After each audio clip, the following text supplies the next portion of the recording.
Well, hello once again. It's another Thursday night. Tonight, I am here chatting with Chris Prouse, who does some amazing videos of amazing trips, and it's fun to actually get to chat with you for real for once. So, how are you doing? Yeah, good. How are you? I'm excellent. Hey, I see the stream now. Yeah. Okay, good. Yeah, the stream. Good. How The are you doing, stream is. man? I'm good. The stream is about 20 seconds behind us. So yeah. So Right. yeah. And for some reason, yeah, we're getting a little bit choppy on our stream. So if we do lose connection, I'll just let you know and we'll pause and we'll just wait till we get connection again. We should be fine. Yeah, sounds good. Yeah. Sounds good. So, So thanks for having me on the show. oh, thank you. And before we get to chatting, Yeah. to everybody who's watching at home, thank you so much for tuning in. Yes, we got a And bunch of as people already. always, these live streams take a lot of work and effort to put together. So please show your support to Ben and Ben's channel if you haven't already subscribed. Make sure you give him a thumbs up And make because sure yeah. you subscribe to Chris's. You got good Oh, stuff thank you. there too. Yeah. But And yeah, a lot of work goes into setting up interviews. Yeah, and Dennis, who's in the chat as well, knows that as well. It's yeah, a lot of work. actually, I'll be A lot of work. talking with Yeah. Dennis next week. So Dennis will be joining me next week. So that'll be a lot of fun. Ah, okay, So nice. make That's him the awesome. I'm looking interviewee forward this to it. time. Yeah. So also tonight, if Yeah. anybody has any questions, feel free to put some questions in the chat. We will try to answer as many as we can. We're going to talk a little bit about outdoor stuff, and then we'll probably start talking filming. Hopefully, you guys are okay with that and stick around for that. I know Dennis wants to do a whole filmmaking thing about filming for the outdoors, and that would be awesome too. So, but Yes. let's start Yeah. with some outdoor stuff. So, how long? I guess Yes. how long have you been doing outdoorsy stuff?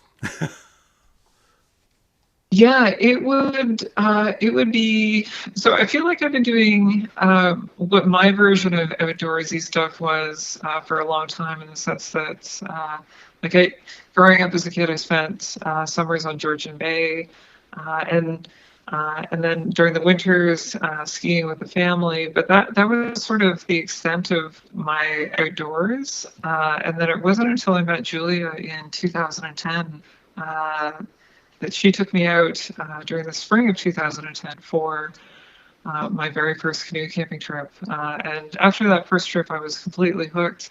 And I think we went on like two more trips that year, and then we crossed the park the next year. So I'd crossed the park just a year after I started. But yeah, I've really, this spring would have been 10 years of Oh wow! backcountry camping in Algonquin Park. So Is it what mostly? about you? Oh, geez. Me, probably 30 years at least. Oh, I think wow. I've told Yeah. the story before, but my first trip really should have been my last because I was sick. I had probably the flu. I thought I was better, and Oh, then wow. halfway through the hike, there's a specific spot on the Western Uplands Trail where you cross this little creek with some red clay banks, and that's when the fever came back and hit me. So forever to me, that is Fever Creek. Uh, so and yeah, a whole bunch of it was just not the best trip, but so I'm surprised I kept going. So yeah. So do you do mostly canoeing or backpacking as well? Wow. Wow. I would say predominantly canoeing. We like to go for day hikes every now and then. We like hiking the mountain at Mont Tremblant or going down to Lake Placid and climbing Whiteface Mountain sometimes. But I, if I'm being entirely honest, we're not big hikers in the sense that we're always thinking, as we're hiking, we're usually thinking we'd rather be canoe camping. So when it comes to that really valuable vacation time, it's always canoe camping if we can. It's interesting once you've become a canoeer because I used to be exclusively backpacking, and then it's only been in the last maybe 10 years or so that I've been mostly canoeing. And when you go back to do a backpacking trip, you can't figure out how the heck you ever packed all your gear in one pack. It's like, how did I do Yeah, this? I yeah. take so much more stuff in the canoe. And maybe I haven't been hiking in the right places. Maybe I just haven't found the right place to hike yet. But where do you personally recommend going hiking? Okay, now I've probably mentioned this in every single video to the person I've been talking with. Pakasaw National Park. Get up there. Pakistan. And whereabouts is That's that? on the north shore of Lake Superior. It's about 14 Oh, from near I have Toronto. It's heard of about a that. 14-hour drive. So from Kingston, add probably a couple hours, but it's so worth it. I Right. went like 25 years ago, and then went back just this last summer in August, and did I think 5 days. And we had rain the first 2 days, but it was still so amazing. It's rugged. You have to do a orientation before you go in. You know how being out in nature, it affects you, right? And it's Yes. always positive. It's good for your mental health. It's all sorts of things. But something about that trip in particular, even though I'm out in the backcountry all the time, after leaving there, I felt like I was changed again. Like it's Yeah. amazing. There's one bit where I'm standing on Yeah. top of this hill looking across the forest. I have a couple of shots of it where all you see is forest, and you realize on a map that there's nothing for probably 100 kilometers. No road, no nothing. And it's just like, wow. Yeah. Yeah, it's Yeah. amazing. And psychologically, when you know that, it's a different experience altogether than just hiking, in a local park somewhere. Well, Yeah, not just a local park, but like say a local park in a city. Like you actually, you know how they talk about the placebo effect and how that has an effect on you. I'm sure just psychologically, mentally knowing that there's so much expanse in front of you, yeah. it changes how you react to being in the environment. Oh, for sure. Absolutely. Yeah. Yeah. Oh, we got a question from Camper Christina. Let's see. What's this? How do we grow a YouTube channel? Any tricks? Actually, let's wait just a moment for that, because that's talking YouTube and filming and stuff like that. We'll get to that in a second, Christina. Um, Sure. so, what? How many trips do you do a year?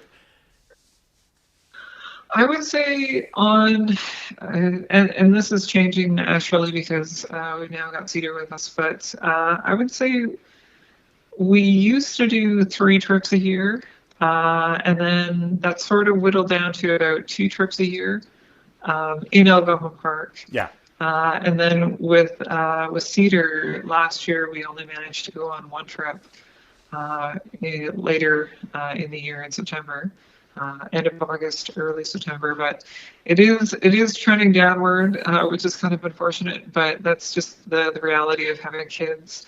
But having said that, grandparents will be taking Cedar in the future, and then with all hopefully, fingers crossed, we'll be back doing at least 2 or 3 trips again in the coming years, just because the grandparents are keen to take them, and we're also keen to have a little time for ourselves to get back to some of those longer trips on our own. Nice. So I'm gonna be a lucky yeah, kid though to I be mean, able to go out with you guys. Like that's gonna be a great way to grow up.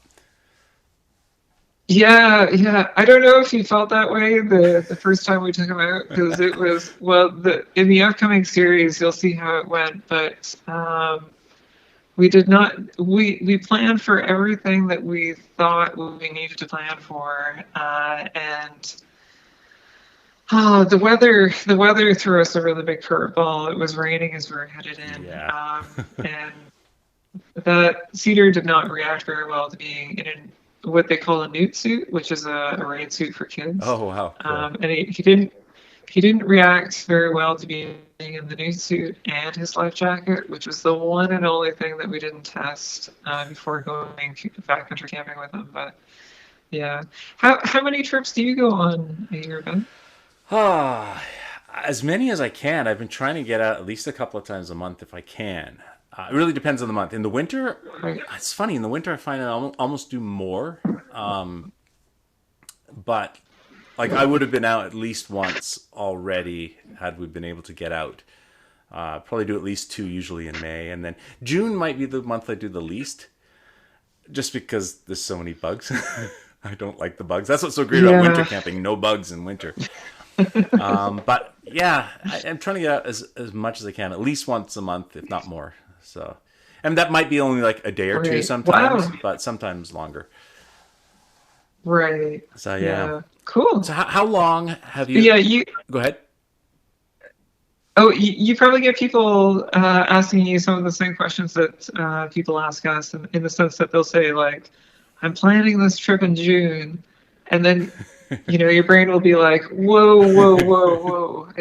I don't know if you want to go to Algonquin Park during June. I mean, it's doable, but if it's going to be your first, if it's going to be your first trip, it might not be.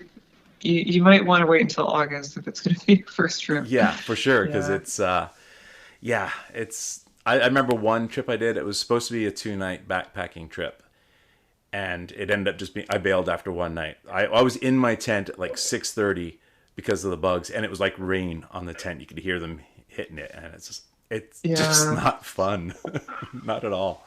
Not fun. Not fun. Yeah. So let's Yeah. go to talk about YouTube. So kind of answer Christina's question, but we'll start with how long, I guess, have you been doing YouTube with your camping videos? So I officially launched the channel. I think it was New Year's Day, Hmm. 2015. January 1st, 2015 is when I launched it. Um, and uh, Christina's question is, how did you go? So, um, I think like we just started sharing what we're the most passionate about, and I think that naturally tends to resonate with other people. If you're jazzed about what you're doing, you're naturally going to start finding other people who are jazzed about the same things. Hmm. And yeah, just kept putting videos out there, and just growing at a slow but steady rate over the years. And I should mention, so because I worked professionally in corporate video production for many years before we ever started the YouTube channel. So I had a lot of experience in filmmaking before we started YouTube. The funny thing is, when I was getting into YouTube, it was because I was during the day making these corporate videos for corporate clients. And then in the evenings, or sometime in my free time, I would jump on YouTube and I'd watch travel bloggers like Ben Brown or Fun for Louie, sort of around the height of when daily blogging was really big on YouTube. And travel bloggers were getting really big on YouTube around then. And they were all filming with little tiny point and shoot cameras. Hmm. So I've got my cameras on the back shelf. These are just the cameras that I have here at home. But for filming for clients, we'll generally rent higher end stuff. But the travel vloggers were just filming with Canon S120s and GX8s and stuff like that. And I can remember they used to walk around like this. They'd put their fingers on the outside of the lens, and then just kind of walk around like that, film whatever was around them. And so I thought if I was going to understand the genre, I should do what they do, and I should pick up that camera and give it a shot with it. And that's what we filmed the very first Algonquin series on. It was actually just filmed on this little Nice. S120, and the response was really good. People enjoyed the videos on YouTube, and then gradually over the years, my filmmaking brain, which it, appreciated the fact that this was a nimble, lightweight camera that I could just check in my pockets, and it was handy to film with out there. But in light of that, my filmmaking brain was just kind of yearning for a better image, and so you just naturally end up swapping that camera out for a better camera, and started filming in 4K and started filming with a GX85 out there, and then now with the Panasonic G9. But yeah, I just as the channel grew and there was more to support it, then we decided just to gradually put more time and resources into it. So for anybody who's, thinking about starting a channel or starting to grow their channel, you do not need to go out and buy the latest greatest Nope. camera gear. Just start with whatever you have, and don't be nervous about putting content out there. Just shoot something, try to make something, put it out there, and that's the best way to learn. And It's just to learn by doing. and everybody has a phone now which can do amazing video. Yes. So Yeah. there have been trips where if I've just used my phone just because I didn't want to Yes. bring any camera gear with me, and it's totally Yeah. fine. It's limiting in some ways, but it's also freeing because you got this little tiny thing that's in your pocket you can pull out and just shoot. Yeah. Now, Yeah. did And you? I always think that it's as a filmmaker, it's almost advantageous to work with limitations. Yeah, Even if you do film with, say, a little point and shoot or your cell phone out there, and you might be daydreaming of filming with a better camera, learning how to get more out of that image will make you a better filmmaker in the long run, than just simply throwing money at a more expensive camera. yeah, And I like to think of what I refer to as sort of like the filmmaker's triple rule, in the sense that um, a really good filmmaker, if you spend a lot of time learning how to use your camera and become very adept at how to use it, you can sort of squeeze. Like, this was a $200 camera, but if you're a good filmmaker and you can really squeeze all the quality out of it, you can make the image out of this sort of like the image out of a camera at 3 times its price. for sure. Yeah. So yeah, so you learn so much more by working with limitations than you do by just simply throwing money at more expensive camera gear. It's funny. We were talking before we started about Yeah. how many cameras we take with us, and I mentioned that there have been Yes. trips where I've taken like up to 4 or 5 different cameras, thinking, okay, it gives me more options, but having more options actually hindered me because you were never. I was thinking, okay, which camera am I going to use here? Okay, I've got 4 cameras with me. Which one am I going to take out in the canoe with me on our little paddle around? And it just, I end up not shooting as much as when I just take one camera. So, I mean, okay, even when I Yeah. take one camera, I'm kind of lying. I'll take, this is what I use a lot of the time. It's just my Sony 4K Handycam. But Yes. I will always have my phone with me too. So the phone does end up being some of the shots. Like if I'm waking up in the morning and I'm in my tent and I want to say something, my phone is the one that I'm pulling out. So, yeah. Right. So limitations are actually good. They can be very good. Sorry, I've got a little cough from drinking the coffee. It's It's not the not corona. COVID. Not the corona yet. I don't know if anybody saw it. There was somebody posted. I don't know where it was. Was it? I don't know. It was on Facebook somewhere. A raccoon washing their hands, and they had superimposed their eyes and mouth over it, and the raccoon's going, "Wash your hands. Gotta wash your hands. Don't want to get the corona." I don't know who posted it, but it was hilarious. Yeah. So, did you find your YouTube channel grew just organically, mostly? I would say, yeah, for the most part. Yeah, just trying to make content that I would personally want to watch. And that's probably another tip that I would give to people Yeah. is don't create the content that you think people will watch, or don't create content that you think will do better. Create the videos that you would enjoy making or enjoy watching in your own free time. Yeah.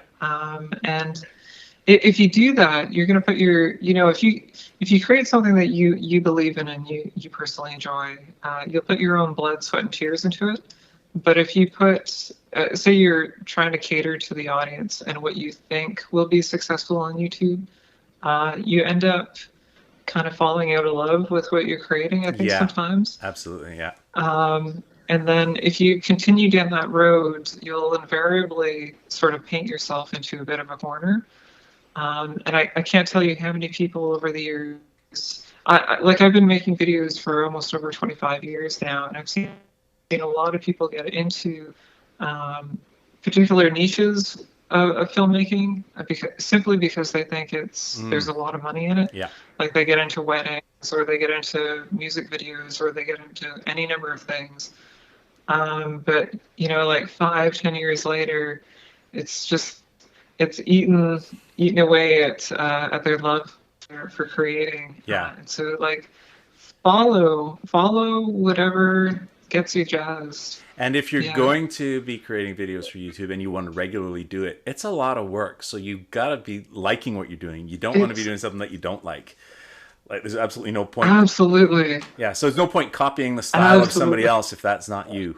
Like there are people out there who Yeah. are really loud talking and it works for them. That's not me, so I'm not going to do that because it would just be tiring to do it.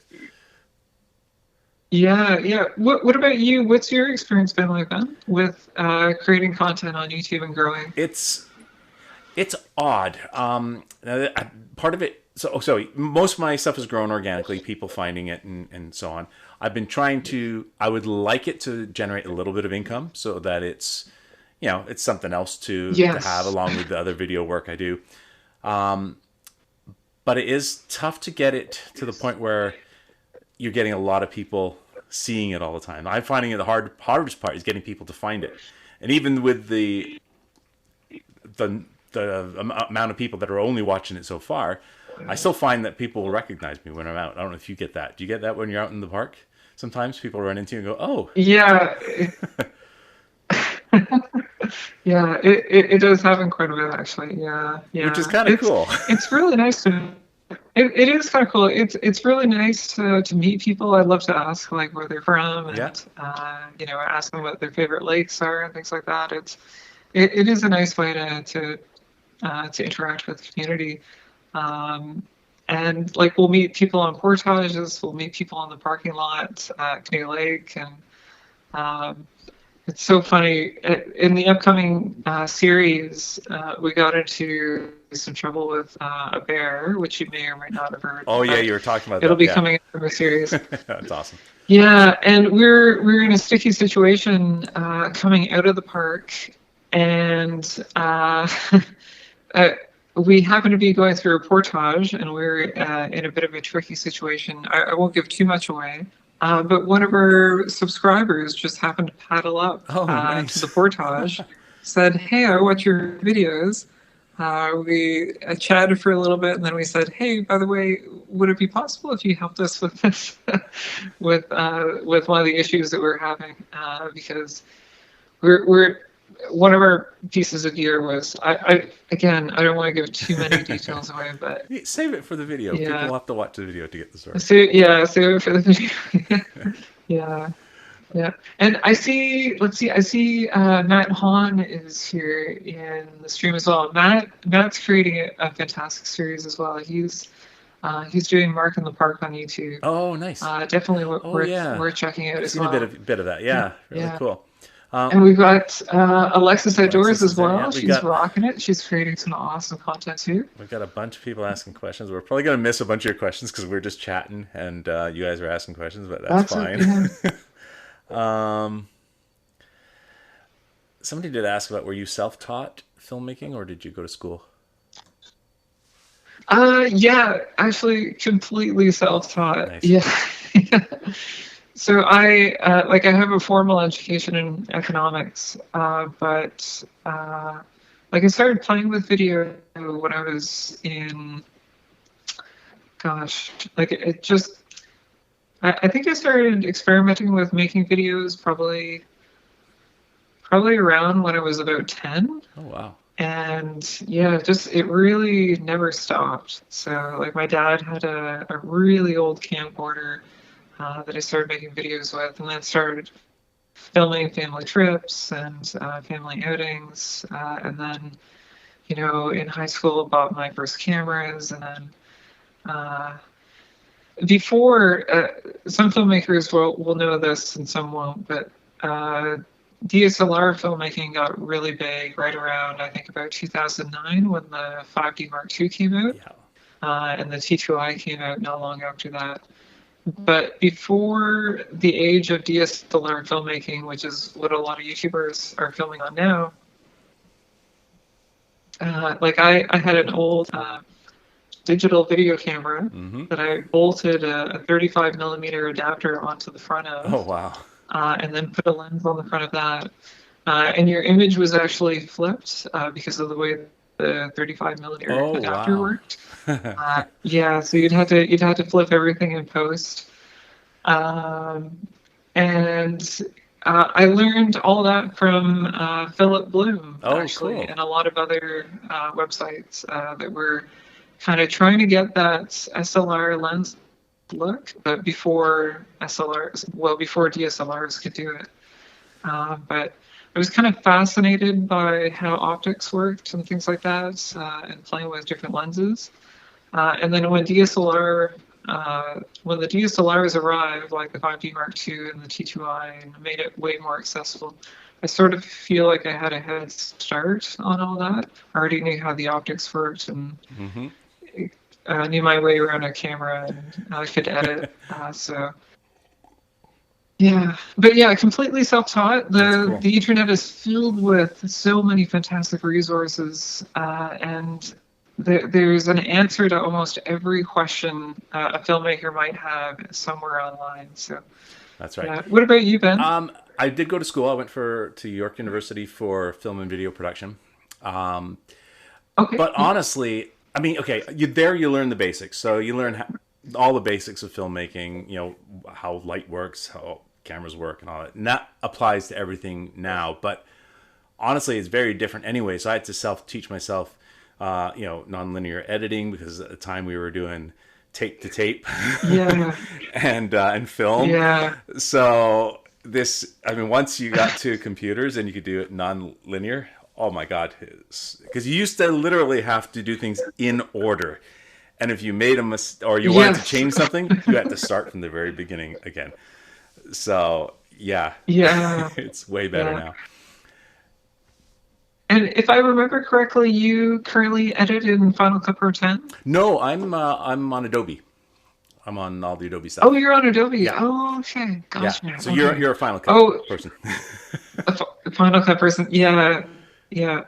And full disclosure, so for a little while, I was an internal editor slash engineer on the Final Cut Pro 10 team at Apple. Oh well, I was working in their Yeah, I was working in their corporate headquarters in Cupertino, California, on Final Cut. nice. Um, and because for reasons of non-disclosure agreements, I can't say exactly what I did there on the program and things like that. But it was a fantastic organization to work for. So you know that Yeah, program inside and out, then. yeah, Well, that's yeah. good. And I really started using Final Cut Pro 10 on the first day it came out, and you probably know this. It had a lot of issues when it first came out, Yeah, Apple at but that time was handing everything over to Adobe because nobody liked it. I've heard it's better now. They fixed it, yeah, right? yeah, it is so much better now. But yeah, Apple was hemorrhaging Final Cut Pro users, and everybody was going to Adobe Premiere. Now we Um, should mention that it's not like because people will ask what you use to edit a lot of the time, and it really doesn't matter.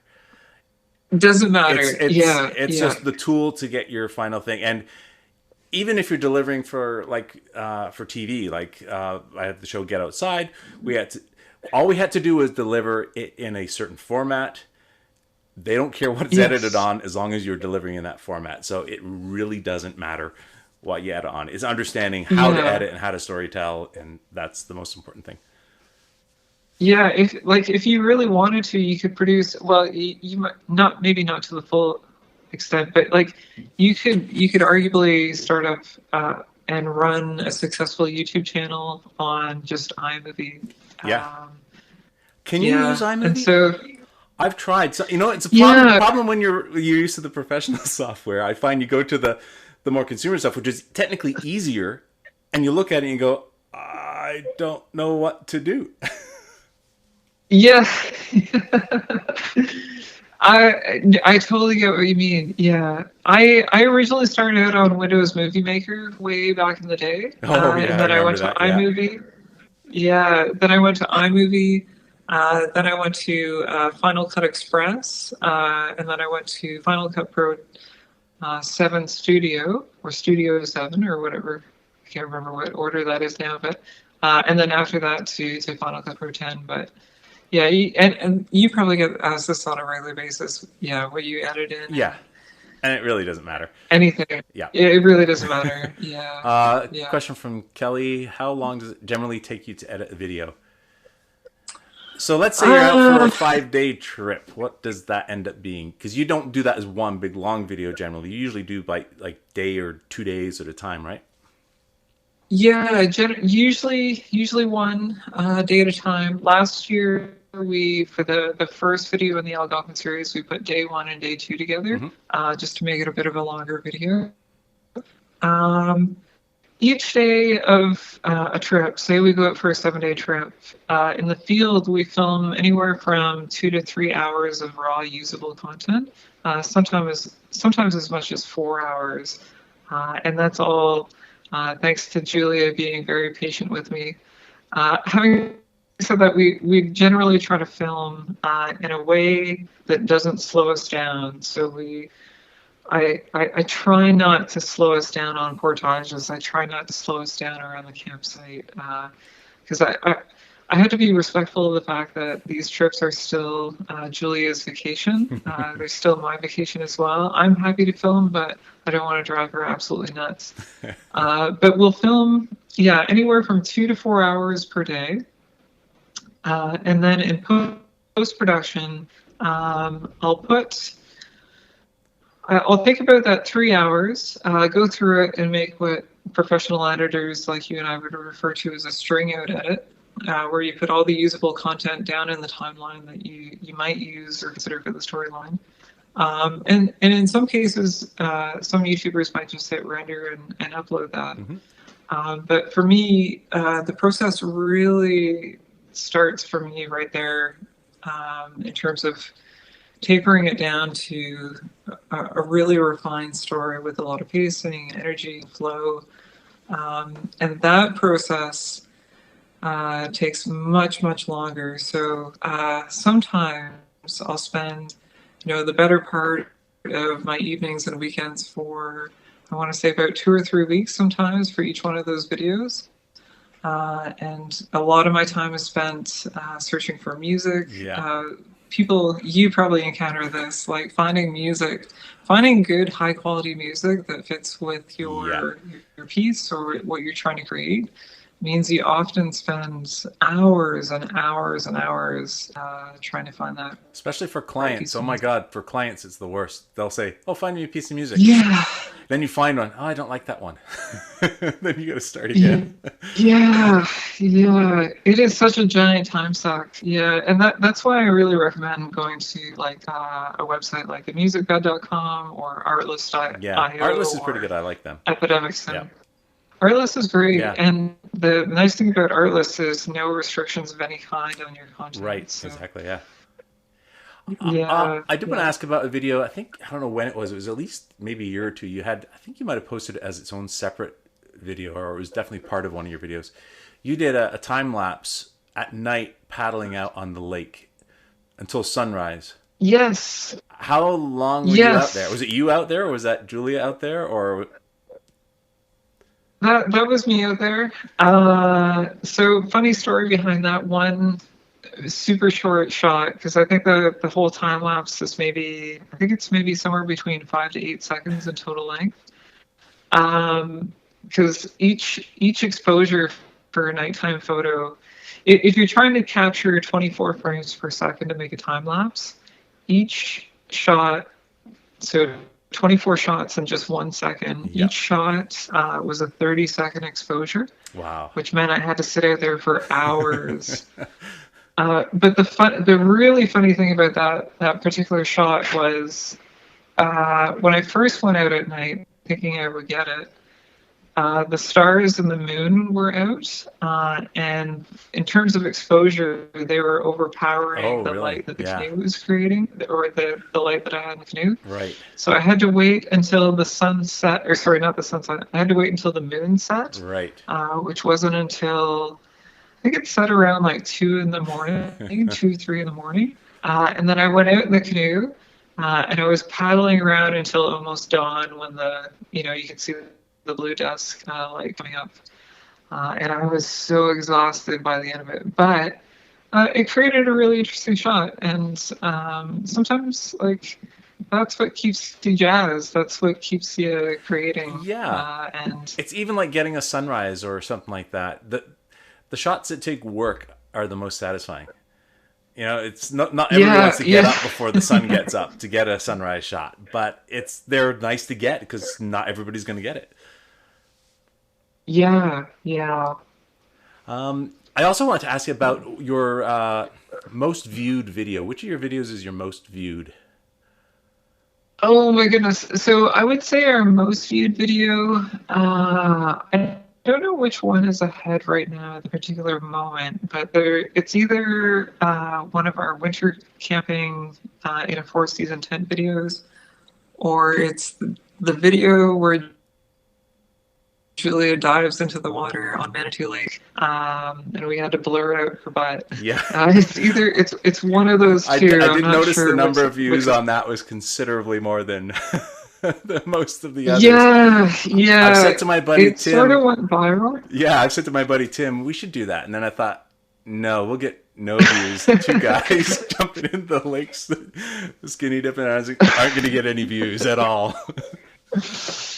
And the funny thing is, when Julia did that, I had absolutely no idea that she was going to do Oh, that. really? I was just filming the water, and she just ran right by me. But like, it's so funny that you can't like leave it out of the video. Yeah, yeah. And then we thought, it'd be entertaining and funny to make the thumbnail. And then before we knew it, the video was going just crazy. The last time I looked, it was I like think 1.5 million views or something like that. yeah, at one point, I think like 2 or 3 days after it went up, it was doing 30,000 views per hour. Wow. And it was just, it was mind-boggling. But then it ended up getting,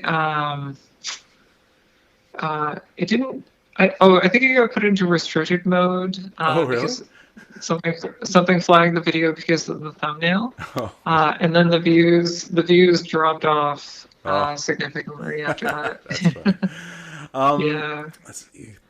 A couple other questions here. What do we got? Any questions that you see on there that that we've missed that you'd like to answer? Yeah, for sure. Let's see. Oh yeah, and so Matt Hahn, who's producing the Mark in the Park series, he says, yeah, music takes up 90% of my time. Yeah, Easily, yeah.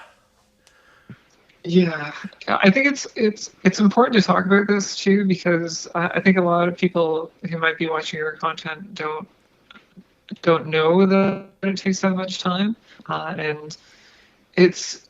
I think it's important to communicate that every once in a while because it is a huge time suck. Yeah. Yeah, Uh, absolutely. here's a question. Something, well, a comment, and then you can comment on my comment. I often tell people, and I have to remind myself of this as well, is if you're going to be filming for YouTube to tell a story, you must film when you don't feel like it. So when things are crappy, when it's raining and you're just miserable or you're cold, that's the stuff you need to film. And you have to remind yourself of that too, because that's the stuff that's interesting.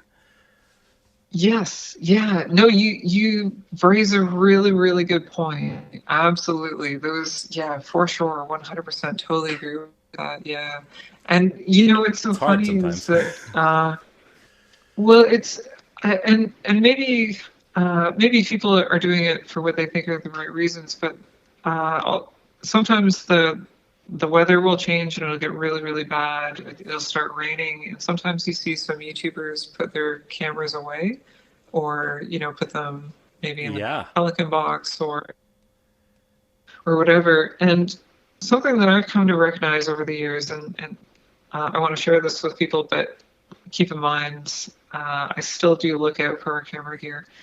Um, when the conditions get really wet, for example, like say the rain is coming down, I still keep the camera out. And what I found over the years is that even if you're shooting on consumer grade equipment, like just like an older DSLR Mm-hmm. that's not technically weather sealed, it actually still holds up to the elements really, really well. Like there's a T2i back there on the shelf that has been through dozens and dozens and dozens of snowstorms, been rained on like crazy, almost countless times, and it's still working perfectly. Yeah. So, yeah, I almost encourage people to like, leave the Pelican case at home. Maybe take a dry bag, but don't baby your gear while you're out there. It's meant to be used. And certainly don't. It's meant to be used. Yeah, like this old S120. I don't know if you can see it, but it's the ring on the front is completely scratched to heck, just because it's been well used and well loved. But it still works. It still turns on. Still films a great image. Yeah. And And honestly, yeah, people have don't. phones today which are generally water resistant or waterproof, so you can always use that. But Yeah, it is important to yeah. remind yourself because you're not going to feel like filming. But like, how many trips have you been on? Well, okay, this is not a good question because most trips are never perfect. But if there's perfect weather and everything's beautiful, warm, and everything goes smoothly, you have a boring story to tell. Yeah, yeah, I totally agree. I've said the same thing a few times. Like just going from point A to point B, and when there's nothing of consequence in between, that is the most difficult thing to turn into an interesting story in post. Yeah. And then that's maybe where I get like a little more creative with the editing sometimes. But yeah, yeah. As a filmmaker, your brain probably lights up every time you see something go wrong, and you think, "Oh, this is now contributing to the story. This is now making Yeah. it more interesting than it otherwise And would then have it's very been." Yeah. frustrating when you don't have a camera out. Like, I ran into a bear in August. I was taking a friend of my sister's Oh, camping for the first time she'd ever done backcountry camping, and we're on a trail just going for a hike. And we came within about 20 meters of this bear, and it just took off. Of course, I had a camera, but it wasn't wow. on. There was no time for me to catch it. But those are all I could do was talk Yeah, about it afterwards. But that's the kind of thing you want to make sure you catch. So I mean, you have to be yeah, careful. I mean, don't put yourself in danger if it's in a dangerous situation and you need to focus on like paddling or something. But it is nice. I mean, yeah, there's many trips I've had where we've had like really bad waves, and I really wish I had footage of it because we yeah. could talk about it, but yeah, it's not as interesting as seeing it. Yeah. What? And out of curiosity, Ben, for everybody who's coming for filmmaking tips and advice, what is like your best filmmaking advice? Probably just shoot. The more you shoot, the better you're going to get at it. Yeah. Have a camera with you and shoot stuff. You don't have to use it if you don't want to, but just shoot. That's the only way you're gonna get good at it. And then from there, it's a matter of determining what kind of lenses and stuff you want to have with you. What kind of camera you want to use. I mentioned that I'm using a lot of the time now. I mean, I used to take multiple cameras with me, but I'm finding now just taking the one camera. Well, one and a bit, my cell phone as well, or well, maybe three because I've got my GoPro as well. But Yeah. I try and limit it to one because I found when I had too many cameras, it was far too much. I never knew what to shoot with. So I'm getting more with this. And also something like this, I can zoom in, I can be wider. When I've used my DSLR, inevitably you'll have a wide lens on, and that's when you see a moose or something. You're like, oh crap, I need my long lens, which I don't have with me. Yeah. But it all comes from shooting. The Yeah. more you shoot, the better you'll get at it, I think. What about you? Any particular? Yeah. Yeah. Yeah. It would be the Hmm. same things that you said, and that's the same advice I give to anybody who asks me how to get started on YouTube or how to start filming. Is yeah, just film as much as you possibly can. Yeah, and then from there you can And get fancy, get different gear. You use your gimbal. You get yeah, nice small, the nice smooth shots. I've got my little gimbal yeah, camera here because I don't want to carry the weight of a yeah, full gimbal. Um, but sometimes I'll take stuff. If I want to yeah, get really creative, I'll bring more gear. Have you ever tried? Oh, this is something cool. Let yeah. me show you this. I like this thing. Have you seen this? This is my cable cam. So you mount your Oh, camera I have below, seen some of your cable cam shots. and then yeah, you run it on the cable. I Yes, think my cable is yeah. 100 meters, so I've got some great And shots I with yeah, this. I saw a shot where I think you crossed a river. Yes, yeah, I put Did it you across. cross a river with Yes, it once? I had Yes. strung it across Yeah, a that's river, and then I started paddling, and had it go across as I was paddling. Then I posted it, and people thought it was a drone that shot, and yeah. started saying, "You're not allowed drones in the park." I'm going, Yeah. yeah, I know it's not a drone; it's a camera on a rope. But there's all sorts of extra Yeah. cool Yeah. stuff you can get if you're really interested in doing it. So, and you can get some really cool shots. So Yeah. take the time to get the shots you Yeah. want to. Yeah. And I always like to tell people that filmmaking in general is you're invariably going to come across problem after problem after problem as you're trying to piece together your video, whether it's trying to figure out how to get the right white balance on the camera to um, trying to get your non-linear editor to stop crashing at a particular time, or maybe it's not rendering out the right way, or filmmaking is sort of like an endless list of problems that have to be solved in order to get your vision or your creative product to the audience. Yeah, And it really comes down to how well you deal with problem solving and how creative you are at problem solving along the way to get that finished product there. And so I like to remind people that if you come at it with a positive, creative problem solving mindset, you're probably going to do great. If you're the kind of person who gets really frustrated by little tiny issues along the way, video editing and filmmaking might drive you kind of crazy sometimes. yeah. But yeah, becoming a really good problem solver is integral to being a good filmmaker. Your Yeah. gimbal, Dennis with Canoe Adventures was asking a gimbal you'd suggest for a DSLR. I guess he's got a Canon DSLR. I mean, pretty much anyone that it would fit on. I like the look of yours. It's a little smaller than mine. I've got the DJI Ronin S, but that's fairly big and fairly heavy.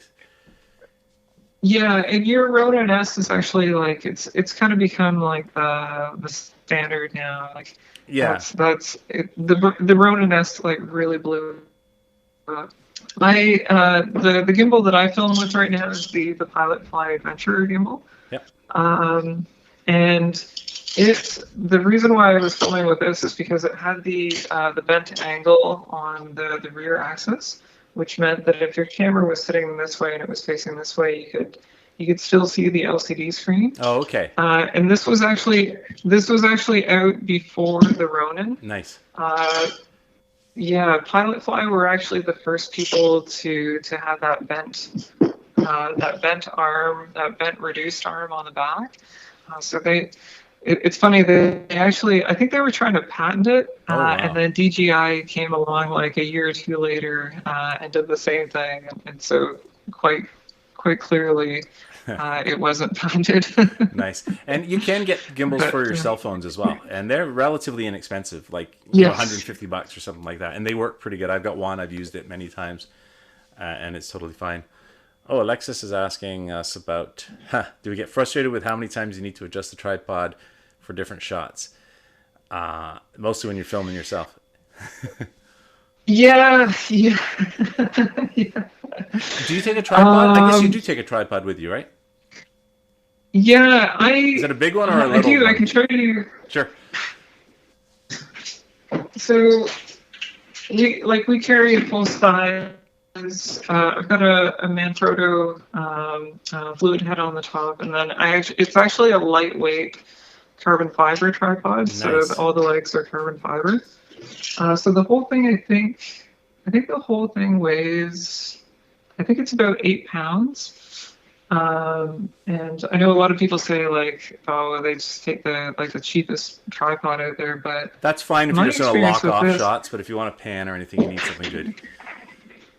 yeah, yeah. My experience though, it's a fairly expensive tripod, but it has held up so well to so much abuse out in bark in the bottom of the canoe.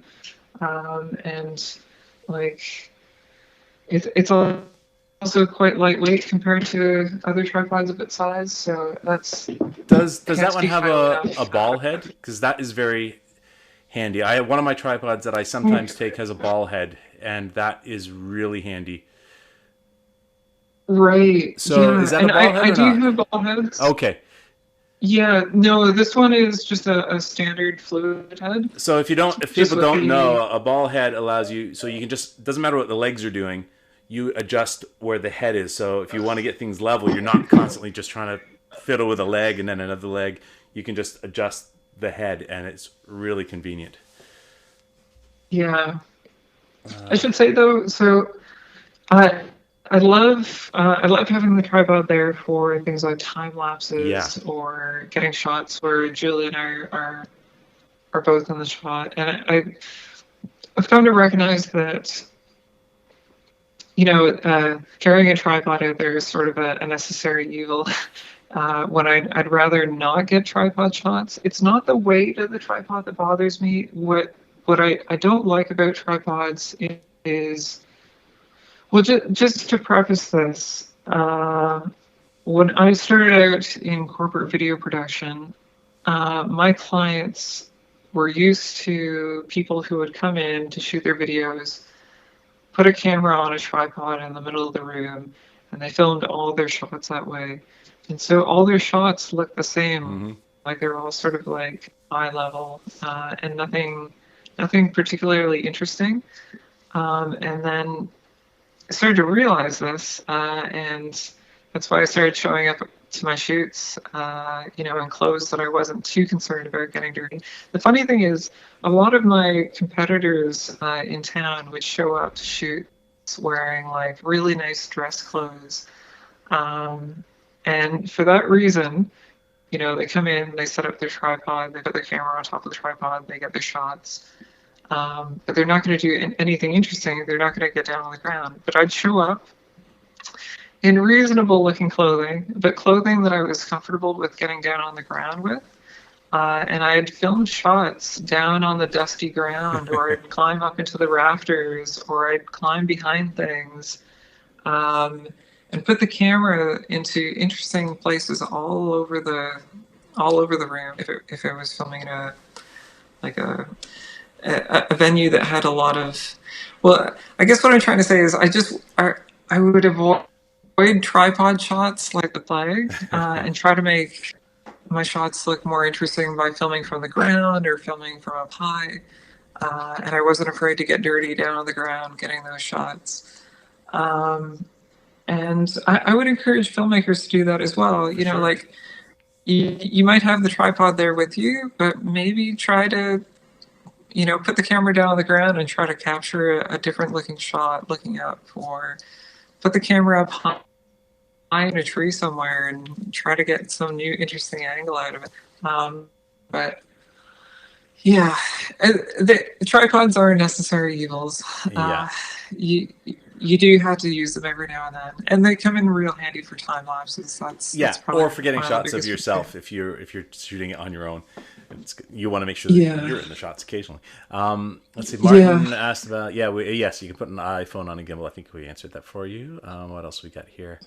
Because we got about maybe 5 more minutes to go. So hell, we could do this another time if we need to. But we'll also chat with Dennis as well about filmmaking. But let's see. Yeah.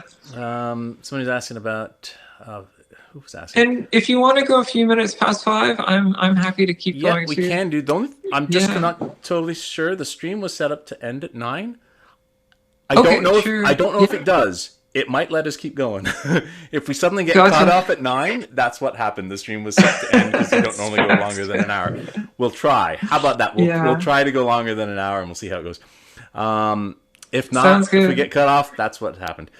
Somebody was asking about do you use a photo head or a video head? That's a video head you've got on yours. I recommend a video It's a head. fluid head, Yeah, yeah. if you're going to be doing any kind of panning, you Yeah. need that. If it's just going to be locked off, the photo head is fine. Do you ever use Yeah. filters? Probably not, do you? I Because you can do it all in post now. Yeah, I personally don't use filters. The filters that I would recommend that I've seen are quite nice are what they call Prouse Mm. filters. And they add kind of like a nice diffuse look to your image Okay, sometimes nice. that looks quite flattering. But yeah, I would use filters and like if we're talking about like physical filters on cameras, I don't. But if we're talking about filters in post, definitely use filters in post. Yeah. Yeah. Any advice filming Um, with GoPros? Um, Use them for the kind of shots that they're meant to be used for. Really, I would say. Like they're not yeah, designed I've got the for, they're not yeah best I've for got doing the selfies and latest stuff. Oh eight. yeah, that's yeah. Which one is that? I think mine's was yours a 7 or the 8? Mine's a 7. This is the eight. Oh, okay. This is the brand new one. Yeah, Nice. I'm actually very pleasantly surprised by how well this camera They does do, yeah, in terms of image yeah. stabilization. Yeah, Especially if you do time. I've done some of yeah, I guess they're time lapses. I don't know what they call them. They call it something else. But if you're doing like walking with it, and the longer yes. the time lapse is, with sort of I guess the less frames per second, it is insanely smooth. Like it's as if it's on a gimbal, or you're like I did some walking along a trail, and it looks like somebody's riding a cart through it. It's pretty cool. Yeah, But yeah, just be aware. If you have the yeah, screen it's for really it, good. that's great. You can frame your shots up. I also have the GoPro, the sessions, the ones that are little cubes, which don't have a screen on it. So Yes. those I've got to guess where I'm pointing at with it. But Yeah. yeah, use them creatively. Stick them underwater. Stick them on the side of your canoe. Do all sorts of cool stuff with it. Try different Yeah. shots. Don't put it on a rope up a tree. I did it on my food bag rope once. I thought, oh, that'd be great. Get a shot from up there. Pull it up. Got a shot, and I got. Oh, it won't come down. It's not heavy enough. It took me an hour finding sticks Oh, to get it geez. to come down.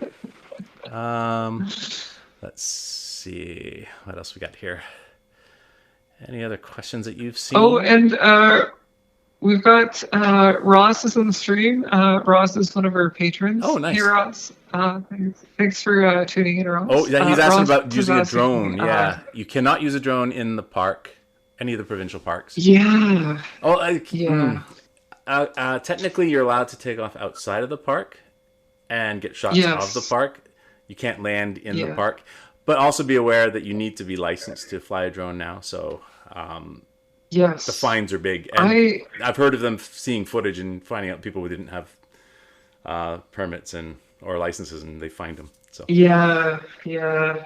So I originally filmed with the first Phantom that came out, okay, yeah, and I had the original two-axis gimbal on the bottom of it before they had three-axis gimbals on the Phantom quadcopters, and I filmed a bunch of stuff for clients. Like I filmed through the insides of, sorry, I flew through the inside of buildings. oh nice, Like I flew between the stacks in a library. I flew through a big atrium in a performance hall. nice.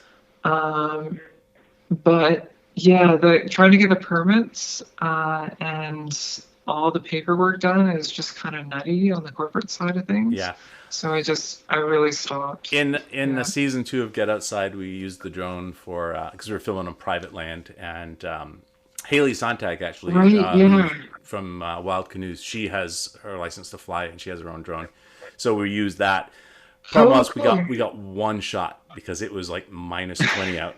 It flew up, we got the shot. Every other time we tried flying, it would go up about 6 feet and then go, it's too cold, and come back down because it knew the Oh, battery could die. really? It knows that nah, it's too cold. The battery might die when I'm up there. I'm landing, so we got one shot in the show. Yeah. But One here, shot. Yeah. use this. Get one of these things. These are cool. The cable cams. You can simulate some drone shots. You can do different things in drone shots, and they can't ban a camera on a rope. So Yeah. What's the make that you This have? one is What's the brand? Viral Light. So Viral Cam makes it. Wow. Yeah. Okay. Yeah, they're Yeah. pretty good. They're not for heavy cameras, but any mirrorless camera. Or I find I often use my little gimbal on there just because it'll stabilize it because you do get a bit of bounce on the rope as well. So it really Yeah. stabilizes a little bit. But you can get some cool shots with that. Let's see. So Ben, I'm curious to know what is your favorite lens or focal length film with? It depends what I'm shooting. I do like a wide lens actually, and that's maybe because when I grew up doing photos on film, I never had a wide angle lens. I always had like a 50 mil or more. So I do like wide stuff. Obviously, you want a long lens so that you can get animals. That's you need that for that. But I do like some of the creative stuff you can do with a wide lens, where you can get stuff in the foreground and but I do like for doing like my ideal for doing, let's say, the interviews when I'm talking to the camera about our trip. I like using my 50 mil with like very shallow depth of Yeah. field. I don't always take that with me because it's something Yeah. extra to carry. But I really like if I've got the time to set up those shots. It's nice. So yeah, usually a Yeah. wide or the 50. So, so if you're going to Algonquin Park to film, say you can only take one lens with you, what lens is it going to be? If I'm taking well, okay, is it cheating to have a lens that's like a 15 to 45, or you want a fixed focal length? That would be okay. So if like Probably zoom something like lenses are that. Yeah, allowed, okay. In that case, probably something like like this on my mirrorless. I have a 15 to 45. That way, I'm covered yeah, for some wide up to reasonably good. You know, you're not zooming in on really much, but I would go with that over something longer. Because inevitably, yeah, if you have a yeah, longer lens and that's it, you're gonna want to get wider shots. Or like if you're filming, let's say I was filming you and we were chatting at it, I'd have to be like across the other side of the campsite to get like a head and shoulder shot with a long lens. yeah, So, yeah. what about you? If you had to only take I one? feel like if I could only take one, it would probably be in a full frame equivalent. It would be something like a 24 to Okay, 105, yeah, yeah, which is it was a very common lens on Canon full frame yep, cameras. Like I shot with a 24 to 105 on 5D Mark III for many years. nice. That's actually what I started the business on. But that focal range, it gets you the wide and it gets Yeah, you a little bit of the telephoto at the other end. I feel like a lot of filmmakers they tend to jump into primes at the beginning because they're like a really exciting way to get lots of depth, well, get a shallow depth of field.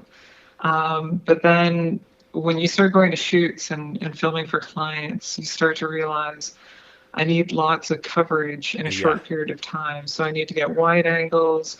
I need to get 35 mil shots yeah, that are closer to what the eye sees. I need to get some telephoto stuff, and you can just quickly collect three different types of shots with a zoom lens like that really yeah, quickly. So for Algonquin, I would take on the micro four thirds, it's a 12 to 60, which yeah, is the 24 to 120 equivalent. So that's what I would take. But yeah, yeah. And you good were good saying you like multi-purpose. to shoot um, narrower on your gimbal as well, which is something I generally haven't done, but I can see Mm. how that could give you some really cool shots. Yeah, yeah. So the gimbal means that I can film at 60 millimeters on the G9, which on a full frame would be the equivalent of filming at 120 Yeah, millimeters. Um, and I can take longer lenses out there and film with them on the gimbal as well. But that combination with the gimbal really allows you to get super stable shots at those really long focal lengths that would otherwise be just too shaky. yeah, Because as you know, it's really difficult to usually handhold really long focal lengths, like all the way to say 200 or 300 millimeters. If you're trying to film handheld with that, like it's usually just a shaky mess, and that's why people tend to shoot wide when they're filming I was just handheld. But yeah, it's I just was watching some YouTube video where somebody decided they would try shooting with a 400 millimeter lens on a gimbal, and the yeah, results were pretty yeah. amazing. They got some really cool shots. Yeah, yeah, it's verging on what, and I was talking about this over on Dennis's channel. It's verging on essentially what a Cineflex camera system does, Yeah, which is like military grade three-axis gimbal equipment with, sometimes lenses that go all the way out to like 1,000 millimeters on them that you can't stabilize any other yeah, way. yeah, And it creates a really interesting look. It really compresses the image in terms of the frame and the depth that's in the shot. It's a really cool look. that's awesome. Yeah, Very cool. Well, yeah, I'm just thinking we should maybe wrap it up.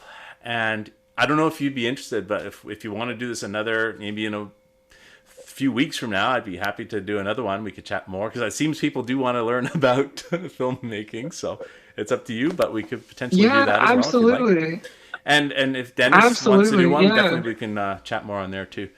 Um, yeah, for sure. and any last things you'd like to mention before we do wrap up? Let's see. Any questions that we Just didn't going answer that you through want to make the. sure we got? Uh, I'm just reading through everybody's comments. There's some good comments. People have been Uh, asking questions and answering them for each other, so which is good. Adventures, as Josie says, the lens I use all the time for my photography is the Canon 18 to 200. Covers a pretty wide range. Yeah, yeah, That for covers sure. pretty much everything Yeah, you're going to need, pretty much. Yeah. yeah. I think a lot of filmmakers when they or photographers like Josie, when you go to a place like Algonquin, you start to realize that the vistas are so big Hmm. that you either want to capture the whole thing really wide, Yeah. or you need that telephoto to get way out to that object that's off in the distance that you know that you can't practically canoe all the way over to. So it's just really handy having For sure. And a actually, something like an telephoto. 18 to 200, that's going to solve your problem of, Yeah, oh, there's the yeah, moose, and I've got my wide lens on. So you'll be able yeah. to get it. And actually, while we've got them in the Yeah. stream, like we've got Matt and Alexis Outdoors here. I'm kind of curious to know, like, if they could only take one lens out there, what lens would they take? Okay. Yeah. Let's wait a few seconds and Because hopefully they both will give us a good both are answer. producing, both Matt and Alexis are producing awesome content out there. Yeah. I'm very curious to know Actually, I was just what lens watching they some prefer filming of with. Alexis's today. It's got some good stuff. Awesome. We'll have to chat, Alexis, if you want. I'm looking for more people to do some of these live things, so if anybody wants to, I'd be happy to chat with you. So the stream is like 15 or 20 seconds behind us live talking. So what we've asked, what Right. Chris has just asked, we're waiting like 20 seconds or Oh so yeah. to get an answer. So Yeah. oh, Matt says changing lens is a mouse walks away is annoying. Yeah, that's right. Oh, and I can't forget Christina as well. I forgot. Christina, what lens would you generally film with out there? I'm very curious to know. Yeah, Christina, do you use mostly your phone, isn't it? Or do you take other cameras? I can't remember. I think it's a lot with just your phone. Like you can do so much with just your phone. It's amazing. Matt 18 to 105, Sony for action. What kind of what's the Yeah. frame the sensor size, Matt, on yours? So is that 1855? Is that a 35 mil equivalent, or is that the actual lens? Oh, and he's got 70 to 200 too. Yeah, Oh, oh, he's got, and yeah, the 70 to 200. so That's a great lens. I don't yeah, own one. I've used one many times. It's yeah. expensive and That is such a heavy. solid lens. Yeah, Yeah, heavy. I don't think I would take it camping. That's a bit too much to carry. Alexa says, I switched cams recently, so I'm still using just the standard kit lens for Canon M50. We'll probably grab their zoom lenses soon. Okay, that's Nice. probably Yeah. similar to the lens I've got on my M6. Is it the 15 to 45, or is it the next one up, which goes a little bit zoomed in a bit more, Alexis?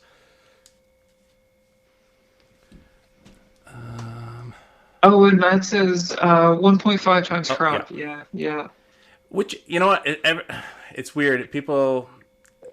A lot of people want to have full frame, but there's even most film cameras that they film like feature films on are like Super 35 sensors, which are not Super full frame. 35. It's Yeah, smaller, which has some benefits, yeah, like especially for zooming in on stuff. Oh, yeah, Haley's, yeah, yeah. iPhone and DSLR combo for backcountry camping trips. Oh, Haley. Haley, Hey, Haley. why don't you Awesome. take your C100 out with you? They have actually when they filmed their Tomagami backcountry or the Tomagami film. Yeah. Yeah, that's a big camera to carry. iPhone 7, Christina. And Camper Christina says, I'm a huge iPhone 7. I do have an 8 times zoom attachment for close-ups for the fancy. I like to keep it simple being in there a lot. Yeah, yeah. Nothing I can wrong with just appreciate using your that. phone. When I did my Pakistan backpacking trip, No, I took only my phone. Well, actually, that's not true. I lie. My phone and the gimbal, but I used entirely, most of it was entirely my phone. So, yeah, and Christina, like you're rocking it with like the phone. That's awesome. That's awesome.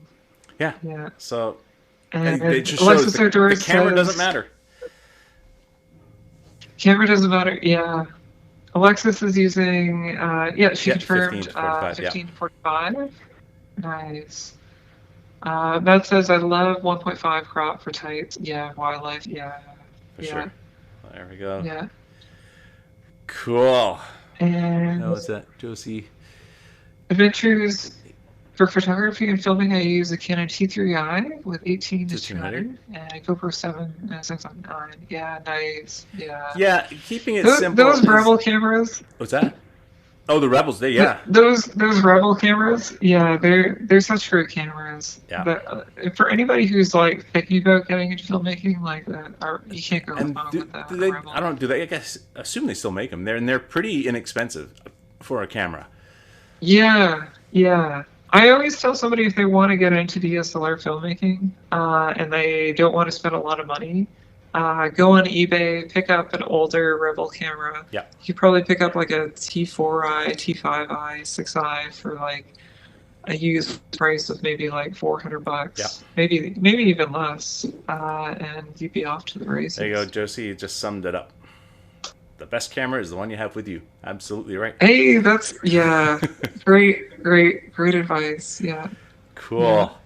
Well, shall we end it on that great piece of advice, and then maybe we'll do yeah. another one of these if people are really interested, and Yeah, we'll go from there. always happy to talk. Yeah, Awesome. yeah, Well, thank you everybody for joining us. It's been great chatting with you all, and yeah, we'll definitely have to do this again.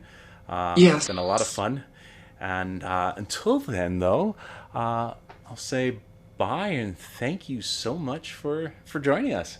Well, yeah. Thanks for having me, yeah. Well, thank and you. this has been fantastic. Again, support Ben's channel by subscribing to Support Chris's him. channel. Because again, setting up these live streams and chatting with people takes time and energy to get set up. So yeah, show your Awesome. support. Give Ben a subscribe if you haven't already, and yeah, looking forward to more conversations in the future. Awesome. Good stuff. Yeah, All right. awesome. Well, thank you so much, and we'll Cool. see you guys later. Yeah, bye.